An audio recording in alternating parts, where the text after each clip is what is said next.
Bom, pessoal, o tema de hoje é um tema que foi sugerido aí pela equipe da casa, tá? A equipe que propõe os temas, que é olhos bons e olhos maus.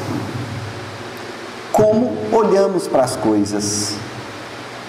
Como é que é o nosso olhar para uma pessoa, para uma situação?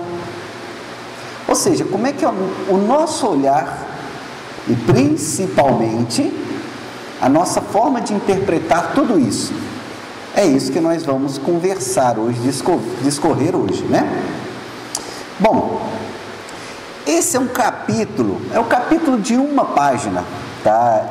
Esse livro, Nas Pegadas do Mestre, ele é um livrinho onde cada capítulo dele traz uma quantidade pequena de informação, mas com uma possibilidade de interpretação gigantesca.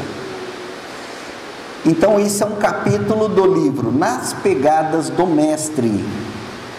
Esse livro foi escrito por Pedro de Camargo Vinícius, era um autor espírita, não era um médium, também não era um espírito que ditava para o médium, mas foi um autor, o Vinícius, ele tinha esse pseudônimo de Vinícius, era um autor que falava muito da importância do Evangelho para a formação humana, para a educação humana. Educação no sentido de transformação moral, no sentido de adquirir virtudes, não apenas conhecimento, como a gente muito relaciona a questão da educação, como adquirir conhecimento, e obviamente vai muito mais além disso, e Vinícius sempre retratou isso muito bem, através dos ensinamentos do Evangelho. Tanto que o pedagogo por excelência, conforme mencionado por Vinícius, era Jesus, tá? Bom, para iniciar então, acho que a gente sempre inicia com uma leitura, né? A gente ou cita alguma obra do Chico, uma obra aí do Divaldo, Livro dos Espíritos, ou as outras obras da codificação, ou o Evangelho. A gente sempre começa com uma leitura aqui que vai orientar o nosso estudo. E nós vamos começar com uma leitura belíssima de uma passagem do Sermão do Monte. O Sermão do Monte é um patrimônio histórico, vamos dizer, um patrimônio da humanidade. É um código de conduta moral que onde você estiver, independente da região do planeta ou qualquer época que você tiver, ele sempre vai ser aplicado, porque ele fala do amor ao próximo. Então, se queimasse todas as bibliotecas aqui, ó, do Ocidente para cá, e sobrasse o Sermão do Monte, lá do Evangelho de Mateus, por exemplo, seria suficiente como um código de conduta, conforme dito por Mahatma Gandhi. Então, no capítulo 6 do Sermão do Monte, Jesus diz o seguinte, vejam bem: a lâmpada do corpo é o olho, a luz do corpo é o olho. Em alguns lugares é citado a candeia, a lâmpada, ok? Se o olho não é sadio, o corpo inteiro, se o olho é sadio, o corpo inteiro fica iluminado. Se o olho está doente, o corpo inteiro fica na escuridão, nas trevas. Assim, se a luz que existe em você é escuridão, como será grande a escuridão? Bom, ou seja, o que essa passagem aí do Evangelho está querendo dizer? Está querendo dizer que tudo está relacionado com a forma com que nós olhamos para o mundo. Obviamente que isso tem a ver com a forma também com que a gente interpreta as coisas. Uma informação chega para mim muitas vezes pelo meu olhar, não só pelo olhar. Nós vamos falar também daqui a pouco dos sentidos, e nós vamos perceber que a informação também pode chegar de outras maneiras. mas a forma com que eu olho para o mundo, processo essa informação, diz muito o que eu sou. Ou seja, é como dizer que os meus olhos são como um espelho daquilo que eu sinto dentro, um espelho da minha alma. Entender? A forma de olhar. E é isso mais ou menos que o Evangelho está comentando. Olha só, para começar a aprofundar um pouco mais nesse tema, a gente precisa lembrar um pouco, falar um pouco da biologia, relacionando ela à questão do espiritismo. Veja bem, existe uma cadeia, né, nos animais, uma cadeia que a gente chama de cadeia de estímulo-resposta. O que são estímulos? Estímulos é tudo aquilo que vai estimular a célula nervosa do animal para que ele capte alguma informação. A luz é um estímulo, a gente enxerga pela luz que a gente vê, tanto no escuro a gente não enxerga, ok? A luz chegando no meu olho e minhas células recebendo essa luz. Mas também, estímulos, pode ser um estímulo sonoro, né? Quando a gente fala, a gente vibra o ar e a onda vai propagando nesse ar para vibrar os ossos do seu cérebro, do seu sistema de recepção, para isso ser interpretado pelo cérebro. Então, o som também é um estímulo, a luz é um estímulo, o tato, a sensação de colocar a mão em alguma coisa é um estímulo. Esse estímulo vai ser captado pelas células nervosas. As células nervosas, por exemplo, da sua pele, no caso do tato, da tua boca, no caso do paladar, do seu ouvido, no caso da audição, do seu olho, no caso da visão, ok? E faltou, são cinco que a gente comenta na biologia, né? Audição, muito bem, ouvido, paladar, olfato, nariz, tinha faltado o nariz. A gente sabe que existe mais um sentido, que é o sentido de perceber o outro plano, o plano espiritual. A isso nós damos o nome a essa facilidade que nós temos de perceber o mundo espiritual, esse contato, a gente dá um nome aqui no Espiritismo. Essa palavra pode ser uma coisa muito, assim, pode ser uma coisa mais simples, não aflorada, mas ela também pode vir em você de maneira muito forte. A essa capacidade, que para mim é talvez o sexto sentido que as pessoas tanto falam, a gente dá o nome de mediunidade. Então esses sentidos vão fazer com que a gente perceba o mundo à nossa volta. E a gente vai captá-los através dos receptores. O meu sistema nervoso... Oi? Som? Só um minutinho, peraí.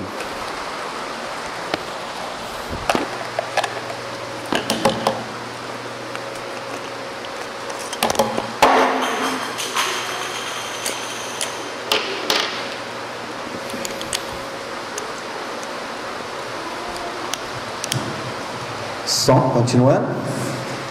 Dizem que em casa de ferreiro espeta de pau, né?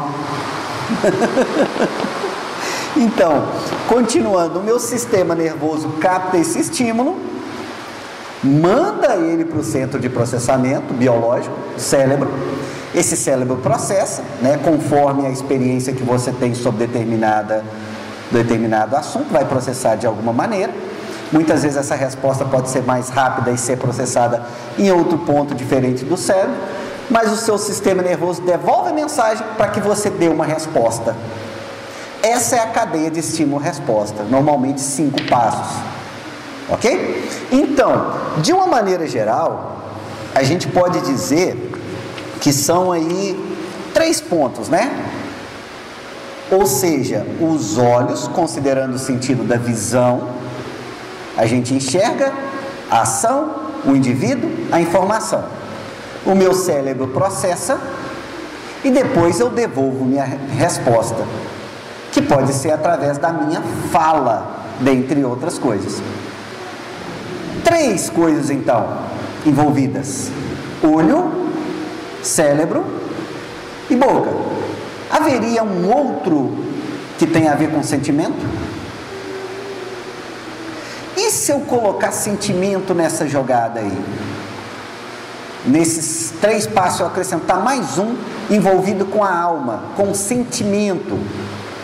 Porque muitas vezes meu cérebro, ele tem muita uma ação instintiva.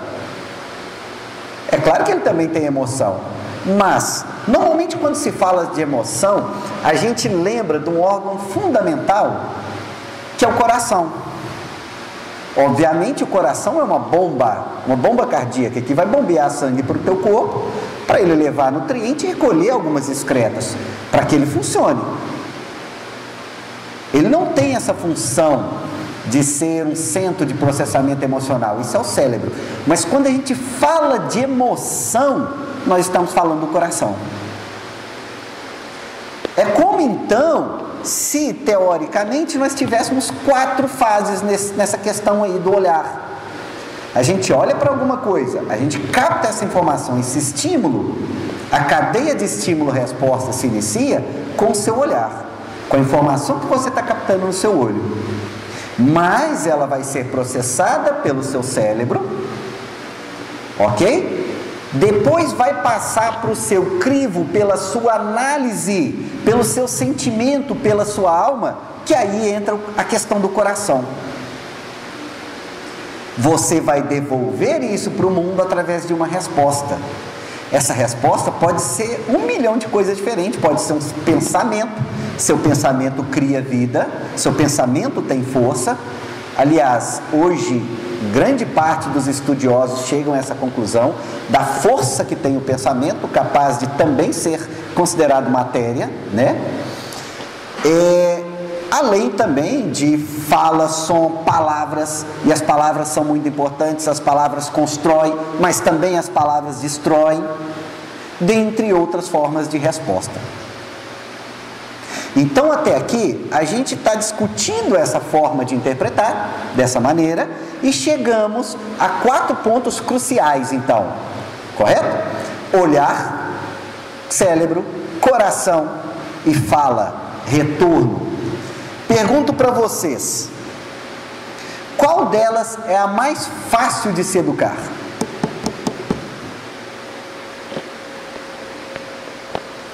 Qual delas é a mais fácil de se educar, se é que você pode educar uma independente da outra? Vamos lá, qual que é a mais fácil de se educar? O nosso olhar, a nossa interpretação instintiva, a nossa interpretação emocional, coração, e o seu retorno para o mundo, que nesse caso nós estamos exemplificando como a fala. Qual que é a mais fácil de se interpretar, de se trabalhar, de se melhorar, de se educar? Olha só, é muito importante, quando temos um grande problema, principalmente um grande problema dentro da ciência, ele é desmontado a partir de várias partes desse grande problema, vai se resolvendo as várias pequenas partes para chegar na resolução do todo. Isso acontece no método científico. Então, obviamente, que se a gente quer se educar e a gente tem esses 4 pontos a se educar, nós talvez temos que começar do mais fácil, se é que existe um mais fácil. Então a pergunta continua: qual deles é o mais fácil de se educar? Vicente tirou a máscara, eu acho que o Vicente está querendo falar. Jesus, numa das suas falas, disse que a candeia do corpo são os olhos.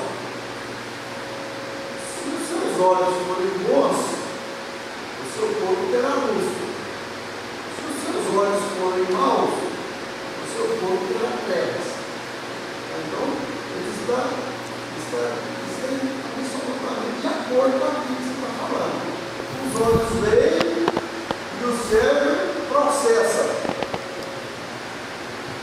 O coração participa e a fala devolve o texto exterior. Então, quando ele fala, se os seus olhos forem bons, mas tem jeito do olho ser bom, se o cérebro não processar o seu lado bom, se o coração também não processar, não amenizar o que está sendo visto, e aí naturalmente o que vai sair de volta está de acordo com o julgamento, com o código de julgamento que nós estabelecemos. Obrigado.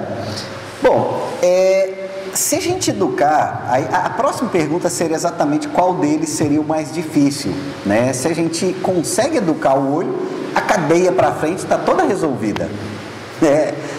Talvez porque o olho, pelo menos na minha opinião, é o mais difícil de se educar. Mas por que será que acontece isso? Por que eu não consigo ter olhos bons? Nós vamos tentar discutir isso mais para frente.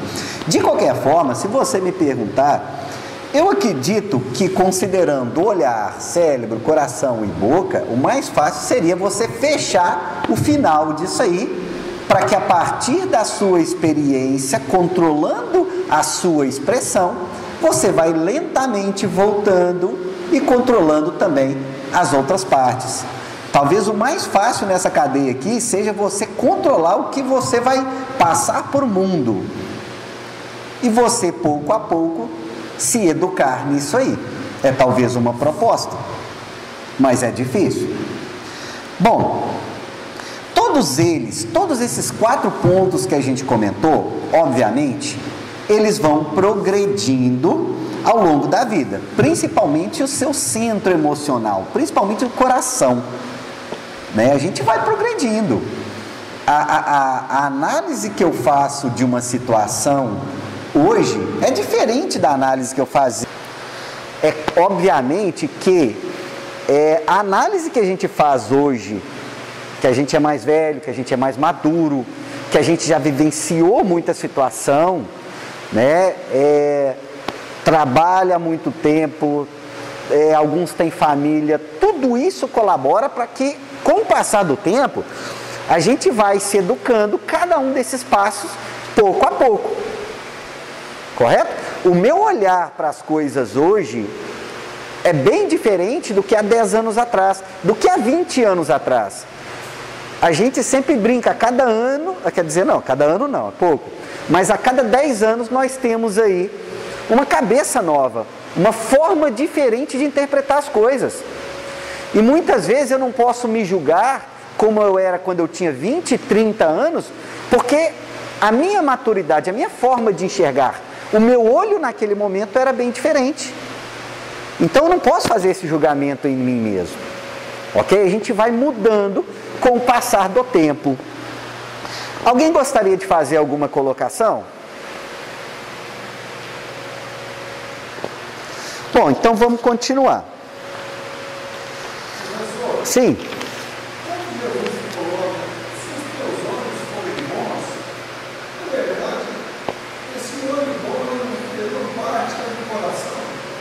Tem a ver.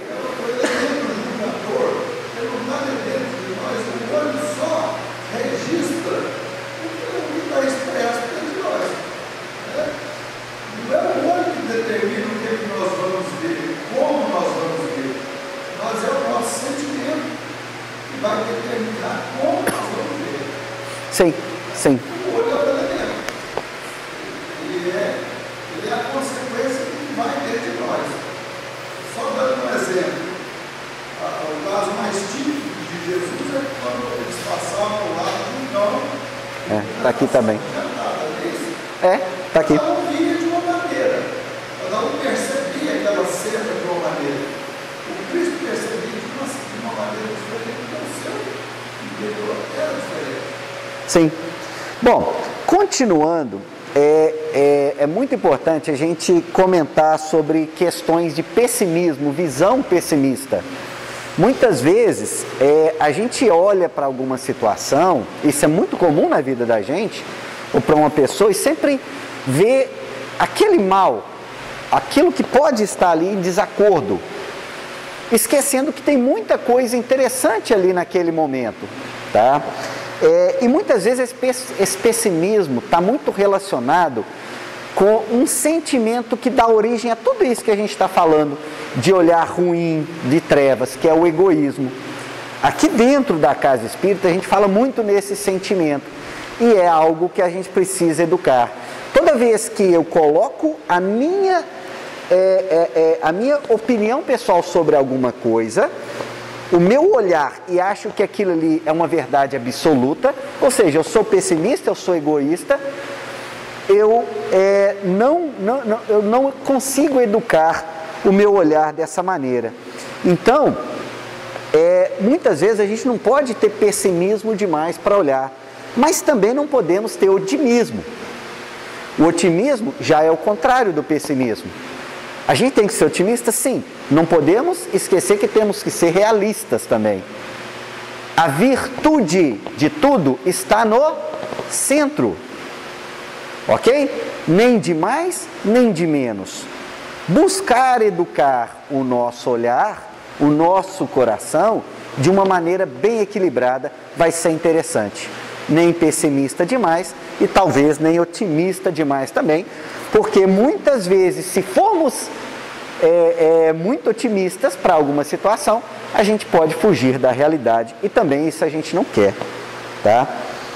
Bom, todos nós temos a centelha divina. É como se todos nós carregássemos, né, esse sentimento interior, a lei de Deus dentro de nós. Nós temos ela, só que a gente tem que se despertar, desenvolver de alguma maneira isso aí. E é interessante que o próprio Evangelho, Jesus, por exemplo, não via em Zaqueu, em Saulo, pessoas, tá, tão abomináveis como as outras pessoas os enxergavam naquela época. Zaqueu era um cobrador de impostos. Cobrar imposto, chegar a cobrar dinheiro para quem manda. E quem mandava naquela época era o Império Romano. Então Zaqueu fazia esse trabalho de recolher dinheiro. Ninguém gostava de pagar. E todo mundo odiava essas pessoas. Essas pessoas eram mal vistas. Só que Jesus enxergou nele alguém digno, né, de uma visita. Então foi na casa de Zaqueu. As pessoas não acreditavam, mas Jesus conseguia enxergar naquela pessoa algo de bom, como enxergou também em Saulo, tá ok? E Saulo foi muito importante para o cristianismo, tá? Para o início, o cristianismo primitivo, tá? Decolar naquela época. Saulo, como Paulo, levou a mensagem do Evangelho a várias regiões, isso foi muito importante também, né? Bom, todos estamos em um processo evolutivo. Entender isso é crucial para entender o próximo e a você mesmo. Eu acho que essa é uma das mensagens que a gente mais fala aqui na Casa Espírita. Todos nós somos seres em evolução. Em outras palavras, todos estamos no mesmo barco. Todos estamos matriculados na mesma escola, nessa escola chamada Terra. Então, todos nós estamos aprendendo, todos nós erramos, todos acertamos também. Provavelmente a gente já consegue acertar mais do que erra, isso é importante, mas a gente continua errando. Então, para mim educar o meu olhar, educar o meu processamento, é importante que eu entenda que aquilo ali que a pessoa está vivenciando, aquela situação, também faz parte. As pessoas também erram, assim como eu erro também. Então aceitar isso vai ser fundamental para mim educar o meu olhar. E aí, a gente chega na passagem que o Vicente comentou, né? Que é a passagem do cachorro. Você pergunta, esse texto está no Evangelho? Tá, Vicente? Esse texto do cachorro está no Evangelho? Da questão do cachorro que você comentou? Não está. E aí a gente vai procurar, não acha. No livro de Vinícius, que é esse livro que a gente está comentando hoje, ele diz o seguinte, ó: Leão Tolstói, provavelmente um escritor, que eu desconheço, legou-nos a seguinte fábula, que se enquadra perfeitamente nas considerações que acabamos de bordar em torno desse assunto. Jazia um cachorro morto em estado de decomposição, estendido sobre o pedrado de uma rua. Sobre aquele corpo, onde se banqueteavam os vermes, esvoaçava e zumbia um enxame de moscas. É como a gente estivesse passando em algum lugar, né? Tem um cachorro morto ali, todo mundo que passa sente o cheiro, né, da carniça e reclama de alguma maneira, né? Todos que ali passavam levavam o lenço às narinas, deixando escapar um tanto indignados exclamações como estas: que imundície, que asquerosidade, que podridão! Eis que Jesus, transitando a seu turno por aquele local, volve seu doce olhar para as ruínas daquela forma animal que se decompunha e diz: pobre cão, que belos dentes ele tinha! E foi assim que o justo soube descobrir no meio da podridão alguma coisa cuja pureza e frescor havia escapado às vistas dos demais. É que os olhos do justo são puros, e por isso só vem o bom e o belo, enquanto que os dos ímpios, embaciados pela malícia, só distingue o mal e o horrendo. Bom, isso aí é mais uma questão, né? Tem muito a ver com tudo aquilo que a gente falou, que o Vicente comentou também. Tudo está muito relacionado com a forma com que a gente olha. Se a gente olhar somente coisa ruim para a situação, sinal que tem alguma coisa errada com a gente, que eu preciso educar o meu olhar. E aí eu pergunto para vocês, será que não está acontecendo a mesma coisa nesse momento com a Covid, com a pandemia? Será que o cachorro morto não seria essa pandemia? E que grande parte de nós só enxerga para a situação como um todo como algo ruim, que mereça o nosso desprezo? Quais as oportunidades que a gente tem tido com a Covid? Vocês têm tido muitas oportunidades? Olha, eu tenho tido um montão de oportunidades de mudar o meu olhar, de mudar a minha conduta, dentro da minha casa, com a minha família, no meu trabalho. Muitas oportunidades de reflexão, muitas oportunidades de treinamento, de melhorar o trabalho, o serviço que eu ofereço para a sociedade.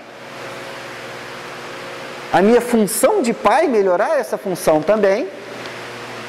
Ou seja, eu estou vendo na Covid talvez uma grande oportunidade. Tanto que a pergunta que eu acho que todos nós temos que responder, a partir desse momento que nós estamos sobrevivendo a uma pandemia, a pandemia já tirou a vida de milhões de pessoas no mundo. Somente no brasileiro foram mais de 600 mil.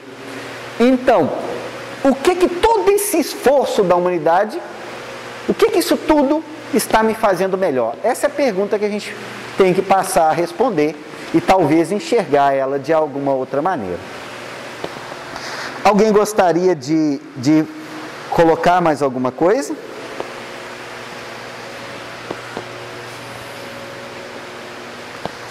Outra passagem do Evangelho. Vamos lá. Estamos ainda no Sermão do Monte.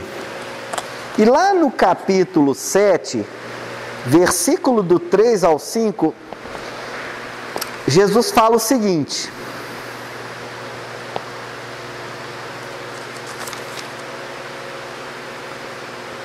por que você fica olhando o cisco no olho do seu irmão e não presta atenção à trave que está no seu próprio olho? Ou como você se atreve a dizer ao irmão: deixe-me tirar o cisco do seu olho, quando você mesmo tem uma trave no seu? Isso tem muito a ver também com tudo que nós falamos em relação a considerar que todos estamos em evolução, aceitarmos as diferenças. Eu tenho que entender que muitas vezes aquela imperfeição no meu irmão é uma coisinha, é um cisco. E acaba que nós temos traves, pedaços de madeira grande. Uma trave é um pedaço de madeira. No sentido que eu também, como ser humano em evolução, tenho muito a melhorar. Todos nós temos muito a melhorar. Então é muito difícil eu julgar, eu usar meu olhar, a minha interpretação, meu coração, meu sentimento, para julgar o meu irmão naquela situação. Porque eu também tenho essas imperfeições. Então é isso que quer dizer essa questão. Não vamos julgar, vamos educar o nosso olhar. Talvez aquela imperfeição do seu irmão é muito menor com a imperfeição que você tem. Bom, aí a pergunta vem: por que é tão difícil então a gente educar esse nosso olhar, o nosso coração? Por que é tão difícil?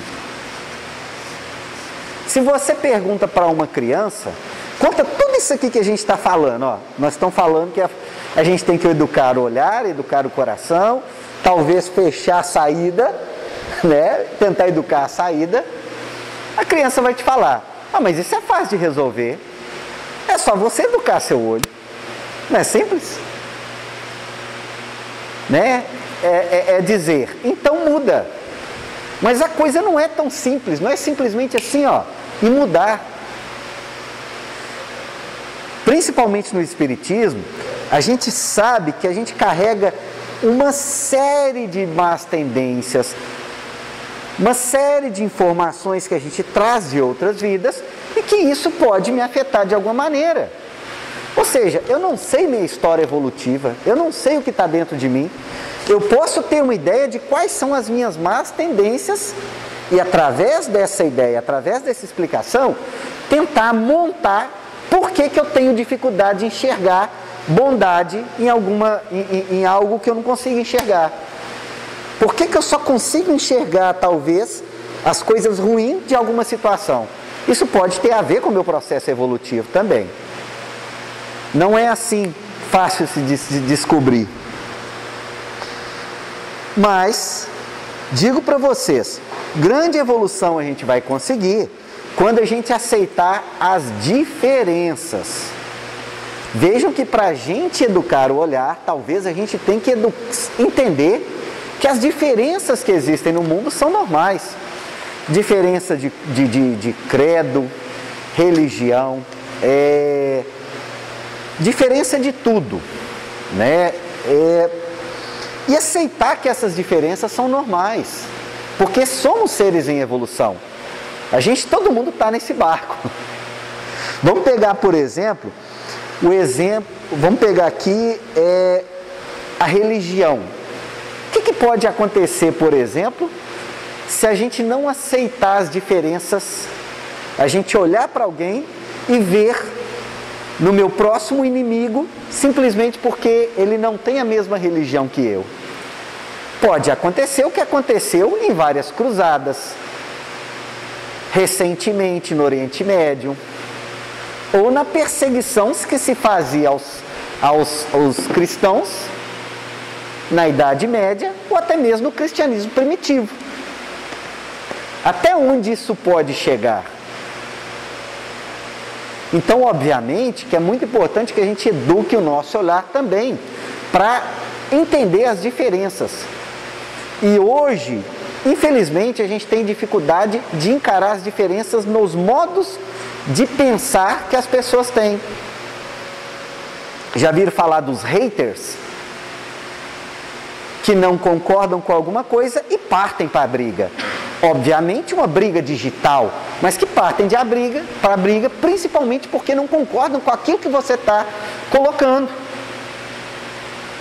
Entender essa diversidade cultural, essa diversidade de ideias, é muito importante também para me calibrar, para me aceitar, para me conseguir enxergar as coisas e melhorar o meu olhar para aquilo ali.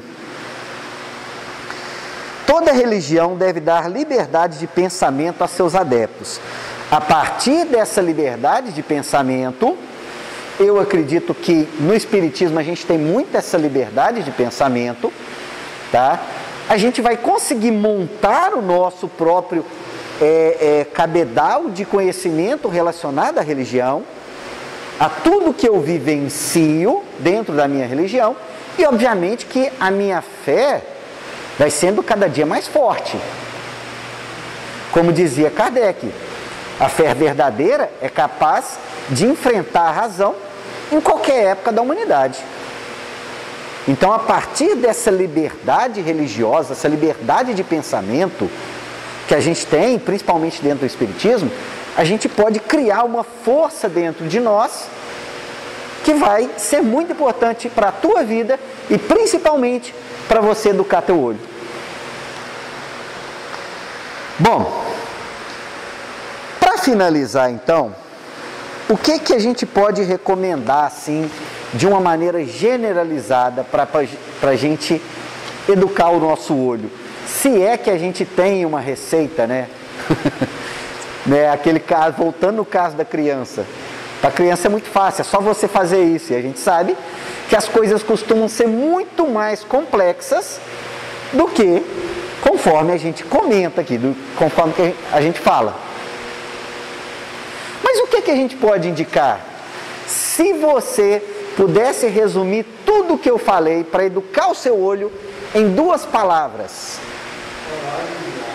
Sim, orar e vigiar também. Importante.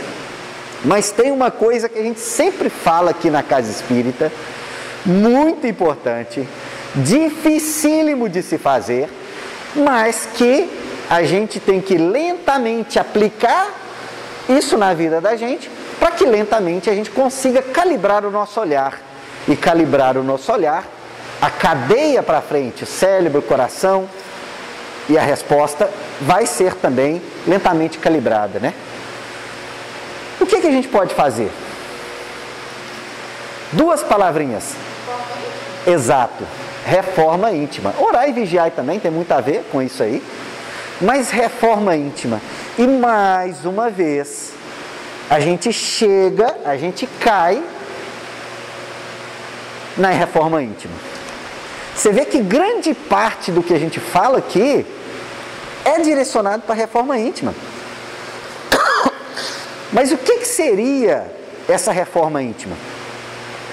Mais uma vez, imagina, por exemplo, que você tem que reformar um avião. Esse avião precisa aqui botar mais óleo na engrenagem, você tem que refazer o motor ali, você tem que reformar, né? Até aí tudo bem. O problema é que esse avião está voando, está em voo. Você tem que reformar ele dessa maneira. Esse avião somos nós. A gente está nesse processo evolutivo.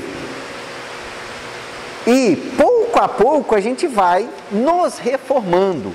Nós vamos deixando velhos hábitos, vamos adquirindo hábitos novos. É como se eu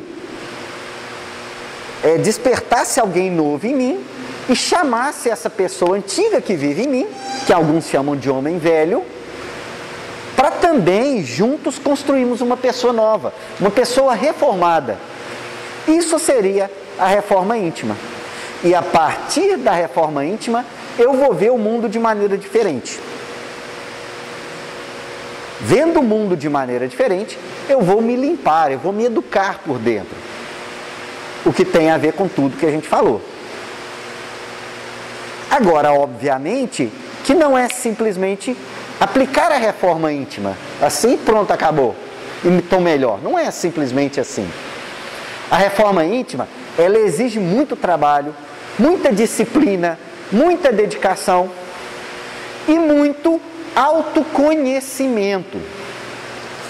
Está perguntado, né? Qual que é uma das melhores maneiras de se executar a reforma íntima? A reforma íntima, eles respondem, os espíritos respondem. Um sábio da antiguidade já vos disse: conhece-te a ti mesmo. Ou seja, para mim educar meu olhar, para mim me melhorar como pessoa, para mim ser um ser melhor, eu preciso primeiro me conhecer. Primeiro me conhecer, para saber dos meus defeitos, aonde que eu posso mexer, aonde que eu posso melhorar.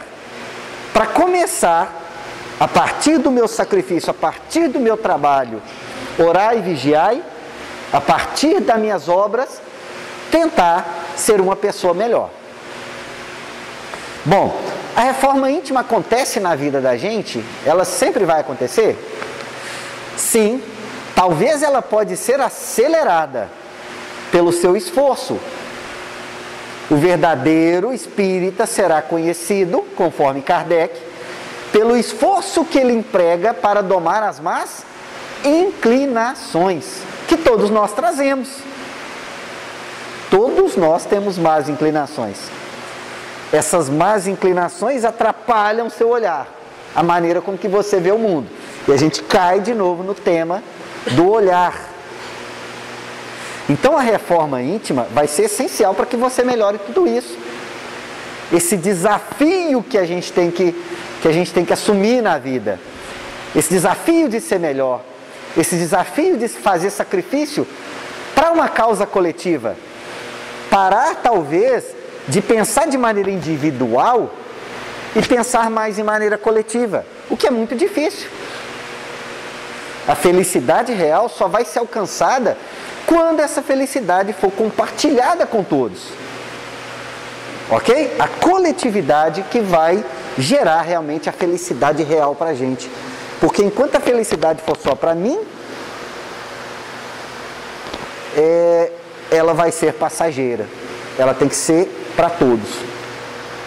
Bom, algum comentário, algo que não ficou bem esclarecido?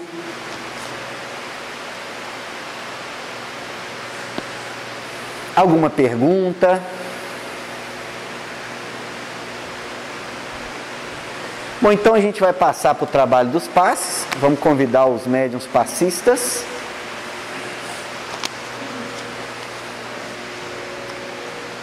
Antes, quem gostaria de fazer a oração final? Alguém que tem a voz mais forte?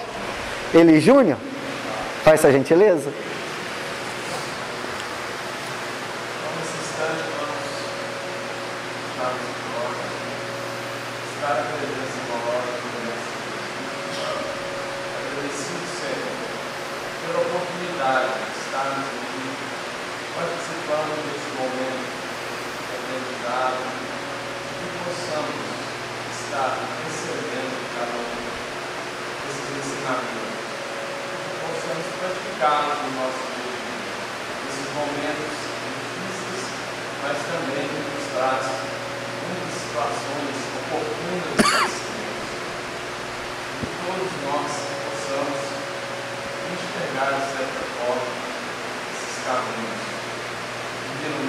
Agradecendo